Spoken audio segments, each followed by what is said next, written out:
ভরা পর্যটন মরশুমে সাফারি না করেই ফিরে যেতে হচ্ছিল পর্যটকদের, কারণ গাড়ির আকাল। পুরনো হয়ে যাওয়ার জন্য একাধিক সাফারির গাড়ি বাতিল করা হয়। অবশেষে নতুন বছরে নতুন গাড়ি আসায় পর্যটকদের পাশাপাশি উপকৃত ট্যুরিস্ট গাইডরাও। নতুন করে শুরু হচ্ছে সাফারির মরশুম। তো ট্যুরিস্টরা ঘুরতে পারছিল না, এসে বিমুখ হয়ে চলে যাচ্ছেন, সাফারি করতে পারছে না। তো আশা করছি যে এই নতুন গাড়িগুলো এসছে, তাতে কিছুটা সমাধান হচ্ছে ট্যুরিস্টদের, আমাদের গাইডদেরও কিছুটা রুটি রুজির ব্যাপার আছে এটাতে।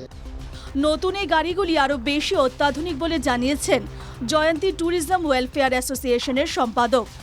এই গাড়িগুলো জিপসির থেকে অনেকটা উঁচু এবং আপনি দেখতেই পারবেন যে পুরো লোহার একটা ব্যারিকেডের মতো করা আছে। তো সেক্ষেত্রে একটা সেফটির ব্যাপার তো থেকেই যায় জাঙ্গল সাফারিতে।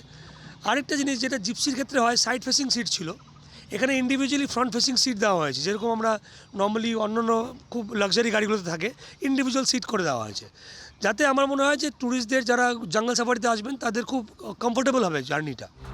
হাতে গোনা কয়েকটি গাড়ি দিয়ে এতদিন কোনো রকমে সাফারি করানো হচ্ছিল। নতুন গাড়ি সেই সমস্যা মেটাবে বলে আশাবাদী বক্সার পর্যটন ব্যবসায়ীরা। আলিপুরদুয়ার থেকে সুদীপ ব্যানার্জির রিপোর্ট, NKTV বাংলা।